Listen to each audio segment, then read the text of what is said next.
South Central Railway DR Mohit Sonaika గారిని కలిసి వివరించడం జరిగింది. 3 అంశాలు ఉంటాయండి. ప్రధానంగా కోటిపల్లి నరసాపురం రైల్వే 2001లో మమతా బెనర్జీ గారు ఫౌండేషన్ స్టోన్ వేశారు. దాన్ని అప్పట్లో బాలయోగి గారు దాన్ని భుజాల మీకు ఎత్తుకుని ఆ ప్రాజెక్ట్ని శరవేగంగా ఆయన ఊపిరున్నంత వరకు దాన్ని కొనసాగించారు. దాన్ని కోటిపల్లి దాకా తీసుకెళ్లారు. సో ఈ కోటిపల్లి నరసాపురం భాగం ఉండిపోయిందండి. ఇది గౌతమి నదిపాయ మీద, గోదావరి నదిపాయల మీద అనేక బ్రిడ్జిలు కట్టాలి.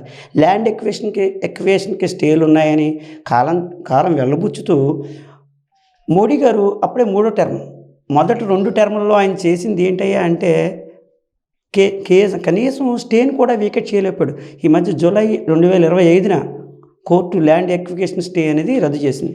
సో ఒత్తిడి అనేది మనం పెట్టడానికి అవకాశం కుదిరింది.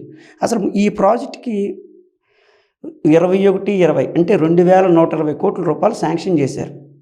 మొదట్లో ఆ బడ్జెట్ వ్యయం పెరిగి ఉండొచ్చు. ఇప్పటికి ఖర్చు పెట్టింది 1048 కోట్లు. లాస్ట్ బడ్జెట్లో ఈ ప్రభుత్వానికి ఎంత చిత్తశుద్ధి ఉందయ్యా అని చెప్తే 2021-22లో వీళ్ళు ఇచ్చింది 120 కోట్లు. గత 2-3 సంవత్సరాలుగా కనీసం ఇవ్వలేదండి. అంటే ఈ ప్రాజెక్ట్ ఎప్పుడు పూర్తవుతుందో తెలియదు. బాలయోగి గారు బాబాసాహెబ్ అంబేద్కర్ గారి కళ నెరవేర్చడం కోసం అంబేద్కర్ గారి జిల్లాకి రైలు కోత తీసుకెళ్లాలనే భాగంలో మేము ముందుకు వచ్చాం. సో దానికోసం పోరాటం చేయడానికైనా కనీసం ఆశలను సజీవంగా ఉంచే ప్రయత్నమైనా మేము చేయాలని ఆమ్ ఆద్మీ పార్టీ తరఫున అనుకుంటున్నాం. అలాగే ఈ ప్రాజెక్ట్ గురించి విన్నవించామండి. రెండోది కాకినాడ పిఠాపురం మెయిన్ లైన్.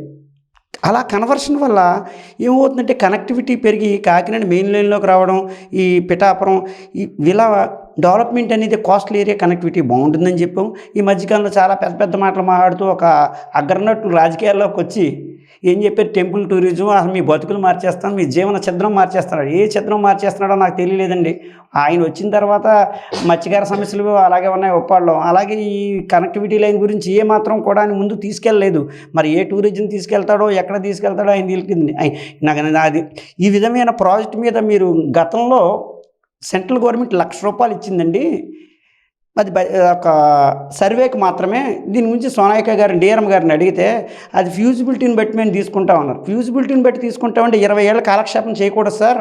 అప్పుడే 3.0 వస్తుంది మోడీ గారి. దాని ముందు ఎన్డీఏ సర్కార్ నుంచి జరుగుతూనే ఉంది. మా కోస్తా తీర ప్రాంత కళ ఎప్పుడు తీరుతుంది? అసలు ఆంధ్రప్రదేశ్కి నేను డైరెక్ట్గా డిమాండ్ చేస్తాను చంద్రబాబు నాయుడు గారిని. నువ్వు పనికిమాలిన మినిస్ట్రీలు తీసుకుంటావు. ఏవియేషన్ మినిస్ట్రీ తీసుకోవడం వల్ల ఆంధ్రప్రదేశ్లో భోగాపురం ఎయిర్పోర్ట్ తప్ప ఉపయోగపడింది ఏమీ లేదు. నువ్వు కనుక రైల్వే మినిస్టర్ తీసుకుని ఉంటే రైల్వే కనెక్ట్